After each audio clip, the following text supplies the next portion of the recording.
میں ایک بند عاصی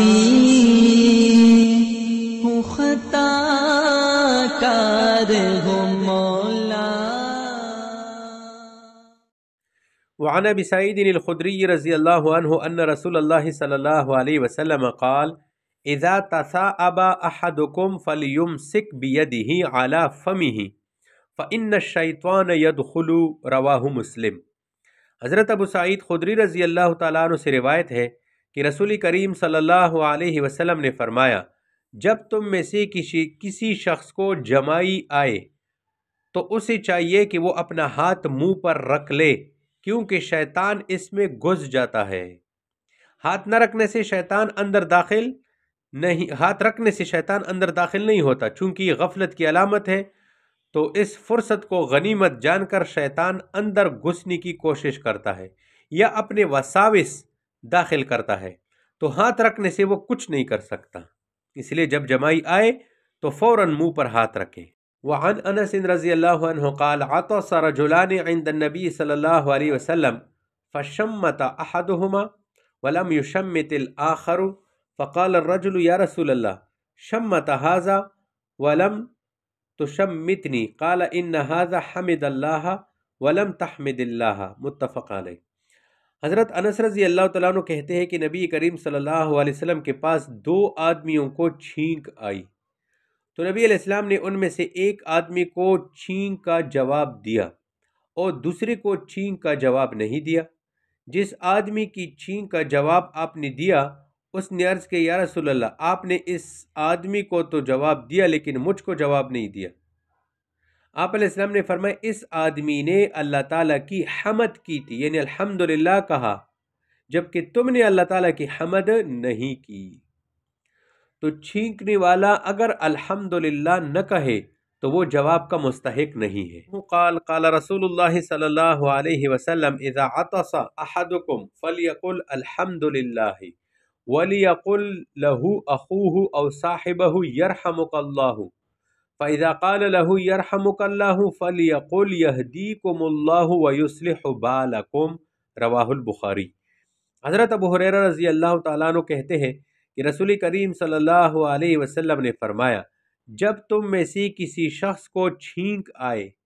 تو چاہیے کہ وہ الحمدللہ کہے، اور اس کے بھائی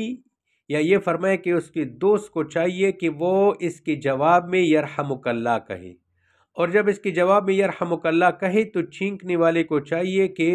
یوں کہے یہدیکم اللہ ویصلح بالکم، یعنی اللہ تعالیٰ تمہاری ہدایت کرے، تم کو ہدایت کرے اور تمہارے دل اور تمہارے احوال کو درست کرے۔ تو یہ چھینک کے جواب کا مسنون طریقہ بتایا گیا اس حدیث میں۔ حضرت ابو ہریرہ رضی اللہ تعالی عنہ نبی کریم صلی اللہ علیہ وسلم سے نقل کرتے ہیں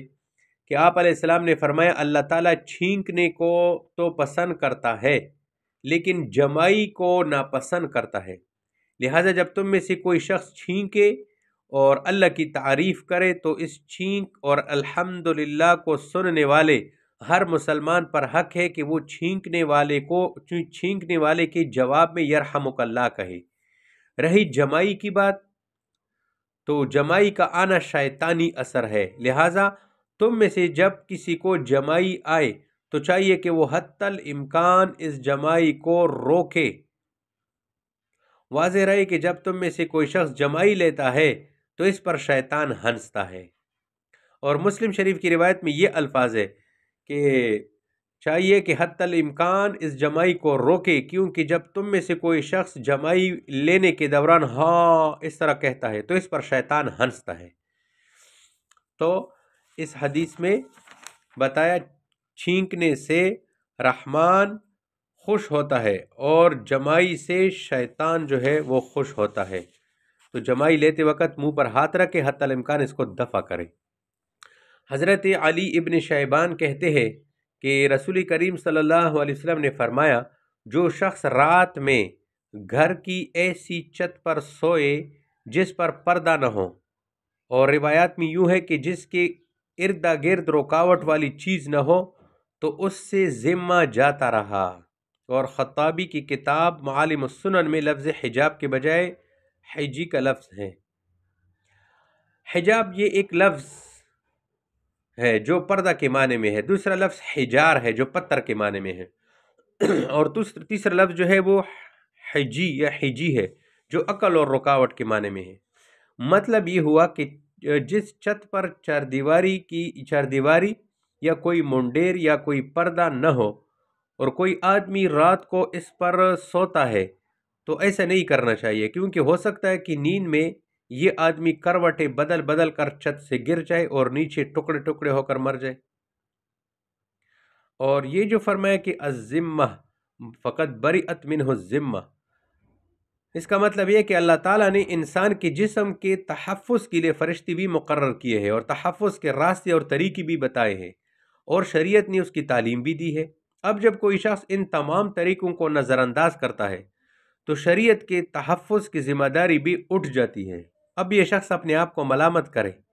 اپنے گرنے کی نسبت کسی اور کی طرف نہ کرے، یہ الزام نہ لگائے کہ میں مسلمان تھا، اسلام نے اس مقام میں میری رہنمائی نہیں کی تھی، اسلام نے تیری رہنمائی کی تھی، تو کیوں اس طرح سویا تھا؟ تو چار دیواری یا پردہ کے بغیر چھت پر سونا جو ہے یہ ممنوع ہے۔ وعن ابی ہریرہ رضی اللہ عنہ قال قال رسول اللہ صلی اللہ علیہ وسلم بینما رجل یتبختر فی بردین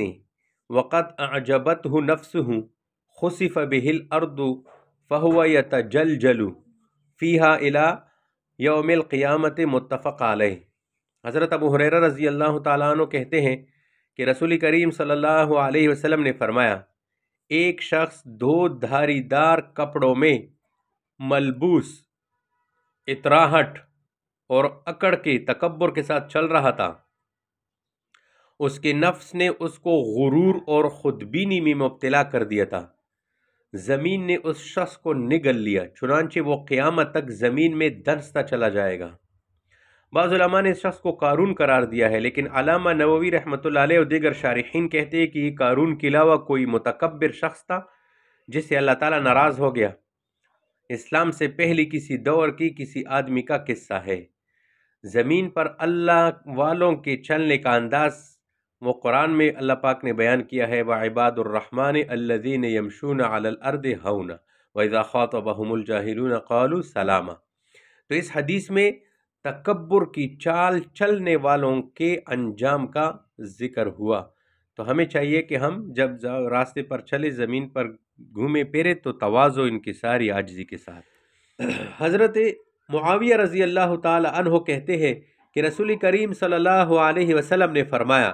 جو شخص اس بات کو پسند کرتا ہو کہ لوگ اس کے سامنے سیدھے کھڑے رہے تو اسے چاہیے کہ وہ اپنے بیٹھنے کی جگہ دوزخ میں تیار کرے۔ یہ عجمیوں والا قیام مراد ہے جس میں نخوت اور تکبر اور ترفع اور تجبر ہوتا ہے، جو یقیناً منع ہے۔